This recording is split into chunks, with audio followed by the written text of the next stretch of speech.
ce matin, vous avez travaillé cette question de institution, association, mouvement. J'aimerais vous donner un autre élément quand on réfléchit à ces trois dimensions-là. J'aimerais parler de deux sacrements d'initiation, le baptême et la confirmation. Je vais travailler à partir d'un document que vous avez dans vos trousses, qui est comme deux cercles. OK? Et on va travailler à partir de ça.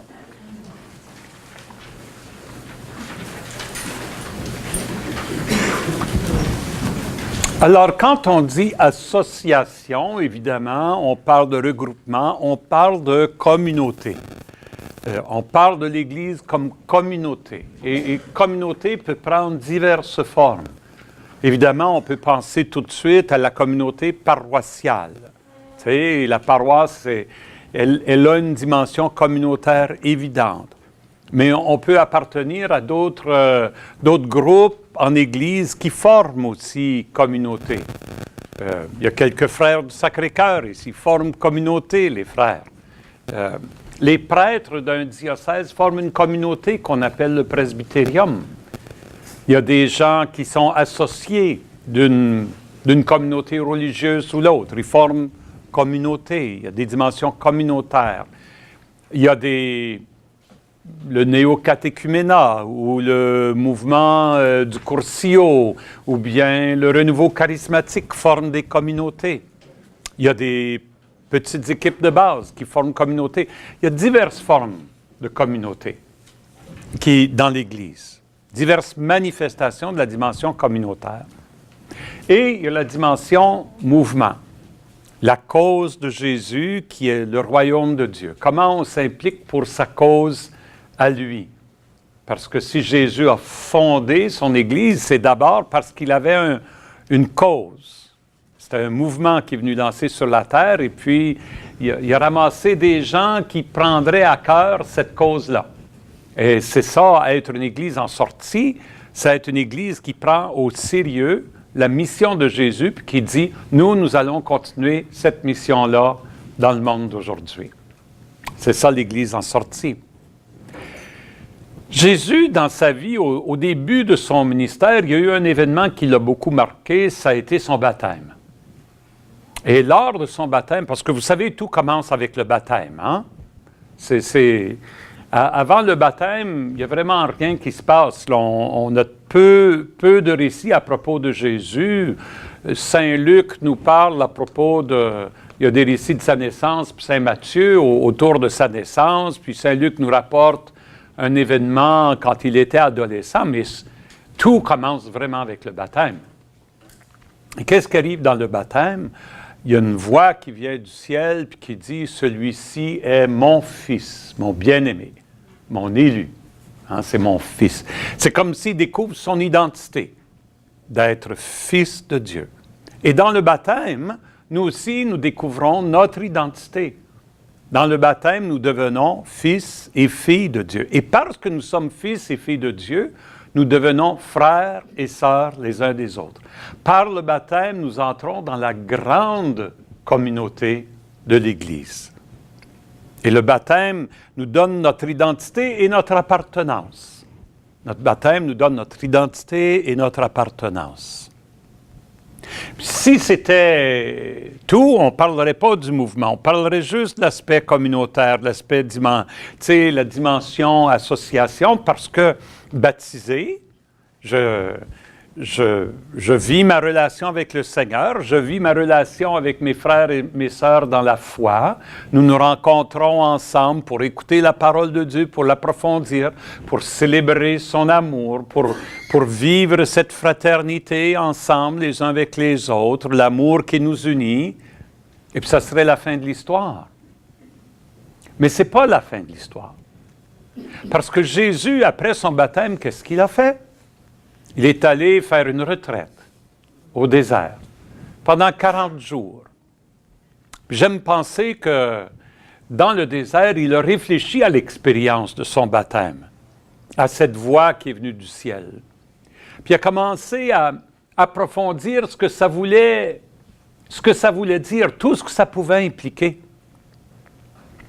Et Saint Luc nous raconte que quand il est sorti du désert, il est retourné chez lui, à Nazareth. Et il est entré dans la synagogue avec les autres membres de la communauté juive le jour du sabbat. Et on lui a demandé de choisir un texte des Écritures et de le commenter, de le lire et de le proclamer et de le commenter. Quel texte a-t-il choisi? Vous connaissez l'histoire. Un texte d'Isaïe. Il choisit un texte d'Isaïe. Bon, comprenez, là, il vient de vivre l'expérience du baptême, il vient de méditer là-dessus pendant 40 jours, il arrive, puis le texte qu'il choisit, c'est le texte d'Isaïe, qui dit quoi? « L'Esprit du Seigneur est sur moi, parce que le Seigneur m'a consacré par l'onction, il m'a envoyé. » C'est comme s'il est en train de déployer le sens de son baptême. Parce qu'à son baptême, l'Esprit est venu sur lui. On dit sous la forme d'une colombe. Hein? Mais l'Esprit est venu, s'est manifesté. Et il dit, l'Esprit du Seigneur est sur moi. Il prend les mots d'Isaïe. Parce que le Seigneur m'a consacré par l'onction, non pas une onction physique, mais une onction spirituelle. M'a consacré par l'onction et il m'a envoyé. Et voilà le mot-clé. Le mot-clé. Il m'a envoyé. Donc, dans le baptême, Jésus ne découvre pas seulement, est-ce qu'il découvre à ce moment-là, mais disons que dans le baptême, il y a comme une manifestation de son identité profonde. Il est fils de Dieu. Mais Jésus, à Nazareth, dit, mais aussi dans mon baptême, il y a ma mission. Je suis envoyé. Je suis envoyé proclamer la bonne nouvelle aux pauvres, annoncer la liberté aux prisonniers, hein, une année de faveur de la part de Dieu. Il s'en vient changer le monde. C'est ça ce qu'il s'en vient de faire. Il s'en vient annoncer que Dieu veut changer le monde. Et là, Marc nous dit, il se met à proclamer, les temps sont accomplis, le royaume de Dieu est proche, changez votre cœur. Vivez selon cette bonne nouvelle, la bonne nouvelle du royaume. Et qu'est-ce qu'il fait? Il part, puis il proclame ce message-là partout. Donc, il annonce. Mais aussi, dans les Actes des Apôtres, c'est Saint Pierre qui va dire dans un de ses discours, après son baptême, il passait partout en faisant le bien. En faisant le bien. Donc, partout où il va, il annonce la bonne nouvelle, il fait du bien aux gens. Il les guérit, il les sort de leur solitude, il va à leur rencontre, ceux qui sont exclus, il va vers les marginaux, il les accueille, il va manger avec eux. Tu sais, alors il fait du bien aux gens. Et ça, c'est la mission de Jésus. Donc, dans le baptême, il y a son identité, mais il y a aussi sa mission. Et dans notre baptême aussi, il y a notre identité, fils et filles de Dieu, mais il y a aussi une mission. Puis on pourrait dire, nous aider à nous le rappeler, il y a une onction qui est faite. L'onction de l'huile sainte. Pour nous rappeler que nous aussi, avec Jésus, nous sommes oints et nous sommes envoyés. Mais l'onction, tranquillement, s'est séparée du versement de l'eau.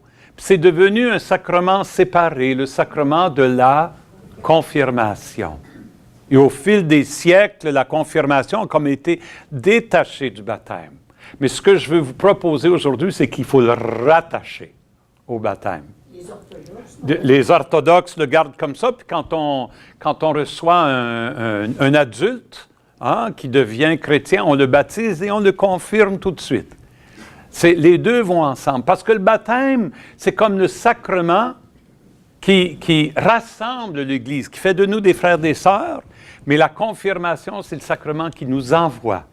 C'est le sacrement qui nous envoie dans la mission de Jésus, avec Jésus en mission. Ça va? Comprenez ça? Je dis souvent que le baptême, c'est Dieu qui dit « viens, viens ». Et la confirmation, c'est Dieu qui dit « va, va ». Et les deux mouvements sont essentiels dans la vie chrétienne et les deux mouvements sont essentiels pour l'Église. Et l'institution là-dedans, elle vient comme donner des structures, ça devrait être des structures assez légères, les structures essentielles pour soutenir la vie de la communauté qui est rassemblée et sa mission au cœur du monde, pour soutenir les chrétiens et les chrétiennes dans leur identité et dans leur mission. L'institution permet, donne une structure. Je compare l'institution à l'ossature du corps humain. On a besoin des os. La vie n'est pas dans les os, la vie est dans les organes. Et grâce à un corps vivant, là, je peux aller agir, tu sais. Mais si j'ai pas d'ossature, je serais juste quoi, comme un blob à terre, tu sais, je serais pas capable de faire quoi que ce soit. L'ossature me permet d'agir. De la même façon, l'aspect institutionnel de l'Église structure l'Église pour lui permettre de se rassembler et d'aller. Alors, dans ce dessin que je vous propose, puis voyez, ce que j'essaie de faire cet après-midi en vous proposant ça, c'est une grille qui nous permet de réfléchir à ce que nous vivons. Ça nous permet de reprendre la première phase de notre synode, où on a identifié ce que nous vivons, puis maintenant, cette grille nous permet on pourrait dire de l'analyser, de l'évaluer, de voir peut-être où sont nos forces, mais qu'est-ce qui manque aussi, puis qu'est-ce qu'il faudrait développer. OK? Alors, vous avez ici, c'est écrit en bas le titre « La communauté chrétienne envoyée par la confirmation ».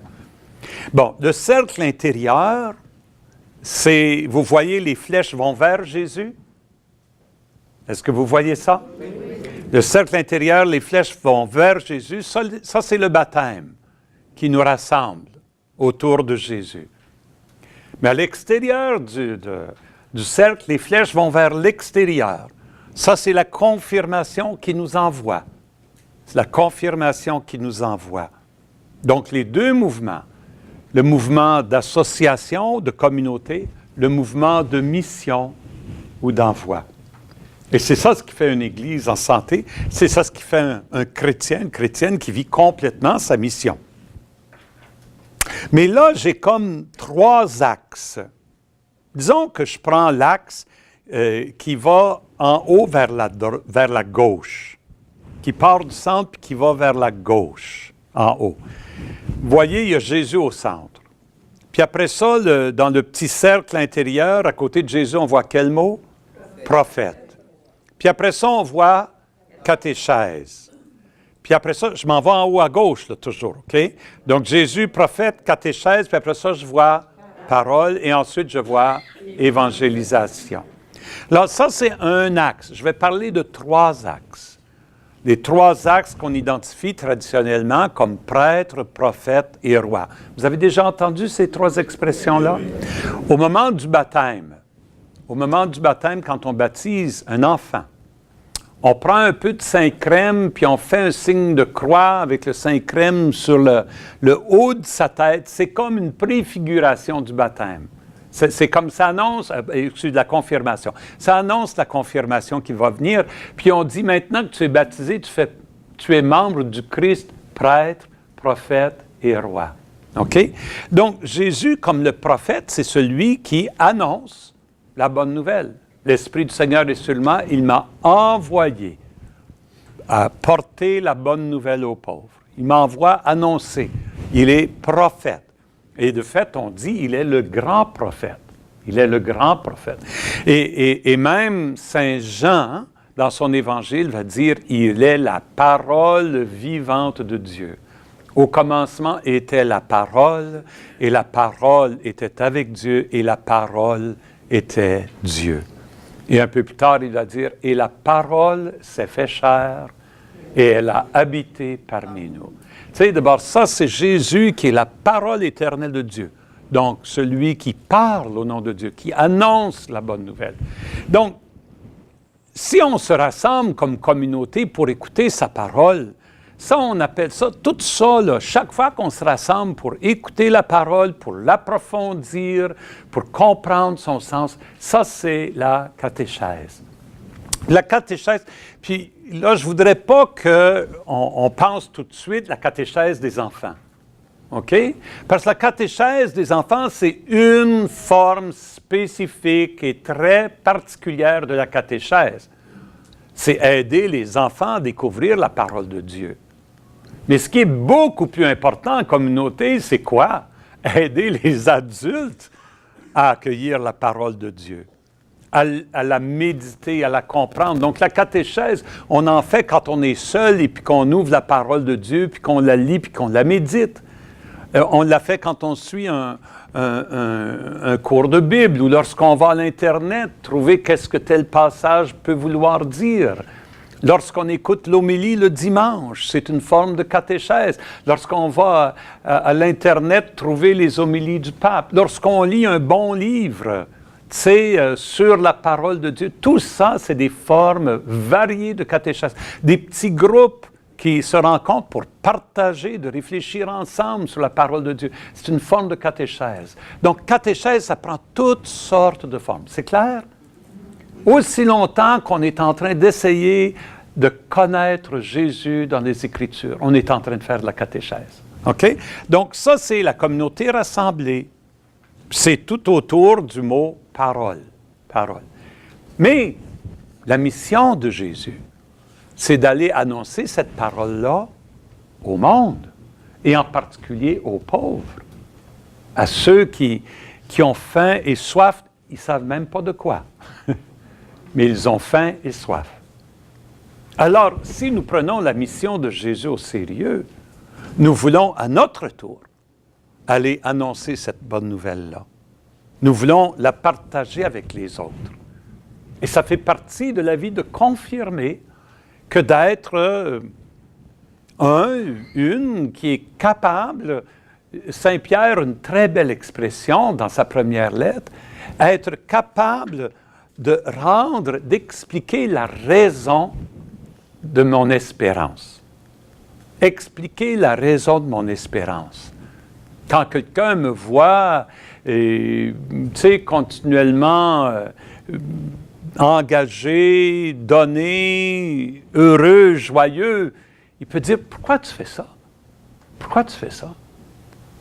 Bien, es-tu capable de lui dire pourquoi? Es-tu capable d'expliquer pourquoi l'Évangile de Jésus te donne de l'espérance? Pourquoi ta relation avec Jésus donne sens à ta vie? C'est ça, Saint Pierre, il dit, c'est ça évangéliser. C'est être capable de partager avec les autres la raison de notre espérance. Et c'est ça la tâche du chrétien au cœur du monde, d'envoyer au monde. Et la communauté chrétienne doit aider chacun de ses membres à être capable de faire ça. La communauté chrétienne doit éveiller cette mission-là chez ses membres et les habiliter à le faire. Tu sais, souvent, moi, je rencontre des parents, je ne sais pas comment parler de ma foi à mes enfants. Tu sais, à ce moment-là, ils sont bloqués, ils ne peuvent pas faire leur travail de confirmer parce qu'ils disent, je ne sais pas comment. Bien, qu'est-ce que je peux faire pour les aider, ces parents-là, à trouver les mots, à trouver les expressions, comme communauté chrétienne, tu sais? Alors, c'est un petit exemple que je donne, mais c'est tout ça. C'est l'évangélisation. Ça va? OK. Je vais prendre maintenant en haut à droite. En haut à droite, je parle de Jésus qui est roi. Et puis là, le prochain mot, la communauté chrétienne rassemblée vit la fraternité. Et ça se traduit en action par la solidarité avec les plus pauvres, les plus petits dans le monde. Donc, Jésus, il est le roi. Qu'est-ce que ça veut dire? C'était quoi le travail du roi, la mission du roi dans l'Ancien Testament? C'était de s'assurer qu'il y avait de la paix dans la communauté, de l'harmonie, de la justice dans la communauté. Chaque personne était reconnue dans sa dignité. Dans l'Ancien Testament, on juge les rois par leur capacité de vraiment bâtir le peuple comme peuple de Dieu. non pas de se servir de son pouvoir pour s'enrichir. Ça, c'est un mauvais roi. Tu sais?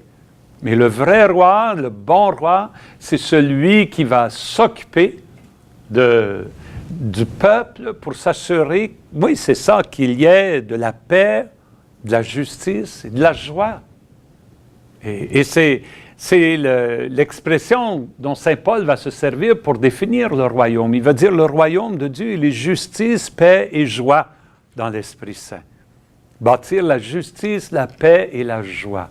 Donc, à l'intérieur de la communauté chrétienne, on fait ça comment? Ben, en bâtissant la fraternité entre nous, en apprenant à nous aimer les uns les autres. Jésus, il a dit, c'est la base.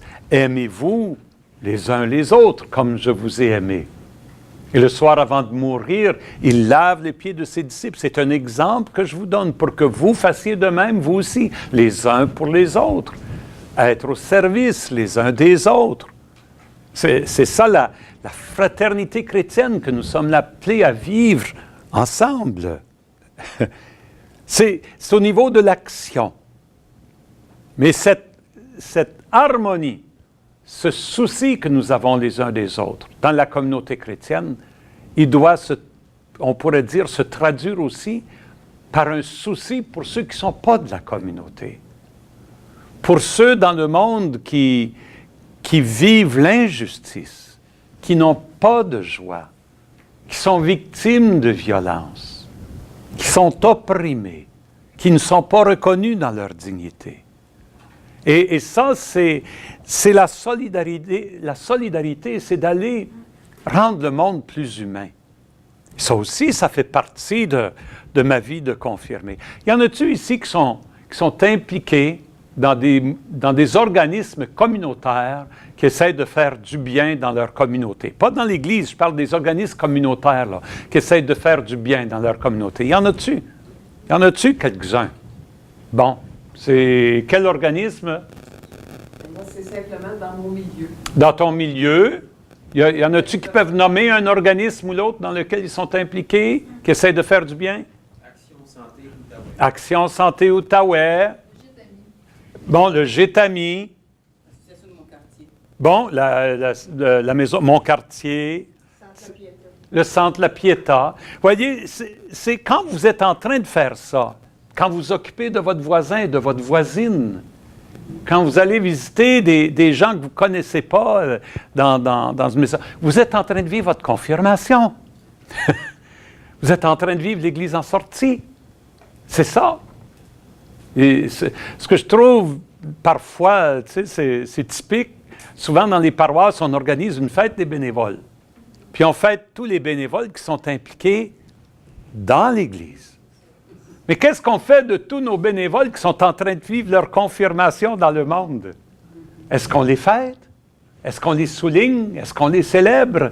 Tu sais, parce que c'est ça la mission de l'Église au cœur du monde. Donc, une communauté qui est en mission, elle s'occupe de cette question-là. Comment est-ce qu'on humanise le monde?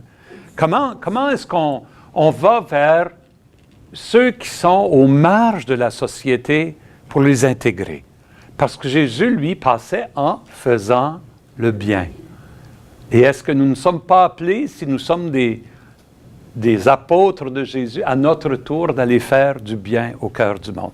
Ça, c'est la solidarité. Ça va? Fraternité dans l'Église, solidarité au cœur du monde. Et enfin, le dernier on va vers le bas maintenant, c'est Jésus qui est prêtre, et la communauté célèbre la liturgie. Ça, c'est au niveau de l'être. Et ensuite, les chrétiens et les chrétiennes au cœur du monde vont rayonner de sainteté. Tout ça se tient. J'essaie d'expliquer ça. Donc, Jésus, il est le prêtre par excellence. Dans l'Ancien Testament, qu'est-ce que le prêtre faisait? Il se tenait entre Dieu et l'humanité. Hein? C'est au temple. Les Juifs qui voulaient offrir un sacrifice ne pouvaient pas offrir un sacrifice directement à Dieu, il fallait qu'ils viennent le donner au prêtre. Et le prêtre offrait le sacrifice au nom du peuple, il l'offrait à Dieu. Et le prêtre priait à Dieu pour ces gens-là, pour les membres du peuple. Il était comme il était comme un pied dans le monde de Dieu, puis un pied dans le monde des humains, là, puis il faisait le pont entre ces deux mondes-là. C'est ça le prêtre, OK? C'est ça le prêtre dans l'Ancien Testament, pas dans le Nouveau Testament. OK? Mais je vais vous expliquer ça dans un instant. Dans l'Ancien Testament, c'était ça. Donc, Jésus, il est le prêtre par excellence. Parce que non seulement il y a un pied dans l'humanité, puis un pied dans la divinité, il est homme et il est Dieu. Tu ne peux pas avoir un meilleur pont que ça, là. Donc, devant Dieu, il porte toute l'humanité avec lui et devant l'humanité, il est le visage de Dieu. Comme il dit à Philippe, « Qui me voit le Père ». Donc, Jésus, il est vraiment le grand prêtre. Bon, j'ai dit, les prêtres du Nouveau Testament, les prêtres de l'Église, ne sont pas comme ceux de l'Ancien Testament. Parce que le Nouveau Testament nous dit, c'est tout le peuple qui est prêtre. Tout le peuple est sacerdotal. Donc, le ministère de Jésus, nous le continuons. Nous le continuons en nous tenant entre l'humanité et Dieu. Nous présentons toute l'humanité à Dieu et nous allons comme témoigner de Dieu au cœur du monde. C'est tout le peuple, chacune de nous. C'est pour ça, quand on dit dans la messe, prions ensemble au moment d'offrir le sacrifice de toute l'Église pour la gloire de Dieu et le salut du monde. Pourquoi on offre la messe? Pour la gloire de Dieu et le salut du monde. On se tient entre Dieu et le monde. On rend gloire à Dieu, puis on s'occupe du monde. On prie pour le monde, on porte le monde dans notre prière. Donc, nous sommes tous les médiateurs, les médiatrices. Nous sommes tous prêtres. Et le prêtre ordonné, lui, il est l'animateur, le chef de tout ça. Il représente Jésus qui rassemble son peuple pour vivre sa mission avec lui. Donc, c'est ça.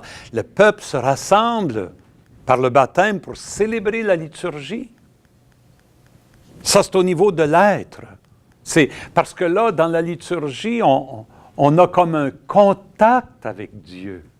Et par la prière, quand on est seul, c'est au niveau de notre être. Dieu est en train de transformer notre être. Tu sais, quand on fait ça, Saint Augustin, il dit cette belle phrase, quand vous communiez, devenez ce que vous mangez. Qu'est-ce que vous mangez? Le corps du Christ. Alors, devenez le corps du Christ. Mais ensuite, si on devient le corps du Christ, si on est transformé, c'est pour aller vivre comme des hommes et des femmes transformés au cœur du monde. Puis c'est ça la sainteté. La sainteté, c'est l'humanité transformée par cette relation-là avec Dieu.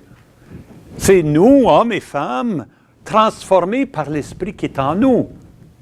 Comment sommes-nous transformés? Bien, Saint Paul, il en donne des exemples. Il dit, si nous vivons de l'Esprit, nous allons être pleins d'amour, nous allons être joyeux, nous allons être des hommes et des femmes de paix, nous allons avoir une maîtrise de nous-mêmes, nous allons être patients, nous allons être bienveillants, nous allons être compatissants.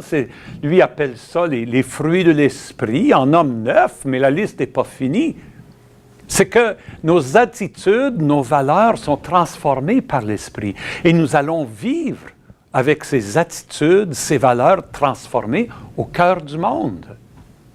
À ce moment-là, Jésus dit, vous êtes la lumière du monde. On brille à ce moment-là. Tu sais, quand tu rencontres quelqu'un qui est joyeux, qui est patient, qui est bienveillant, tu sens quelque chose dans sa présence.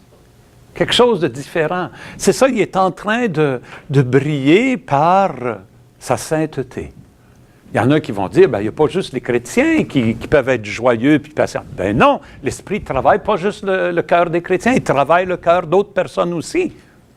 Mais nous, raison de plus de nous laisser travailler par l'Esprit, parce que nous autres, on a les sacrements et la prière et la connaissance de Jésus pour que nous soyons profondément transformés.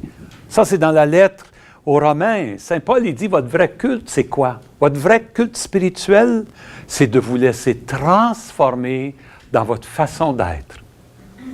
Et à mesure qu'on est transformé, on commence à rayonner de sainteté au cœur du monde. Donc, voyez-vous comment le baptême nous rassemble en association. Mais ensuite, la confirmation nous envoie dans la mission. Puis, dans ce dessin-là, vous l'avez selon 3 axes. Les 3 axes de la parole, de l'action et de l'être. Les 3 titres de Jésus, de prophète, de roi et de prêtre. Rassemblés, nous approfondissons sa parole dans la catéchèse, nous partageons son amour dans la fraternité et nous grandissons en intimité avec lui dans la liturgie et la prière. Envoyés, nous allons porter sa parole au monde. Nous allons transformer le monde dans la solidarité et nous témoignons en laissant rayonner nos vies transformées, la sainteté qui grandit en nous, par notre être même, nous témoignons de la présence de Dieu dans nos vies et au cœur du monde. Voilà un peu la grille que je vous propose pour être capable de regarder la vie de nos communautés, nos propres vies et la vie de nos communautés. L'Église en sortie dont parle le pape, c'est l'Église qui redécouvre sa dimension, on pourrait dire, de confirmation, comme j'aime dire, sa dimension chrismale, qui redécouvre ça et qui met ça comme sa priorité et qui voit la vie de la communauté rassemblée comme étant orientée vers cette mission-là au cœur du monde. Ça va? Merci beaucoup. Voilà.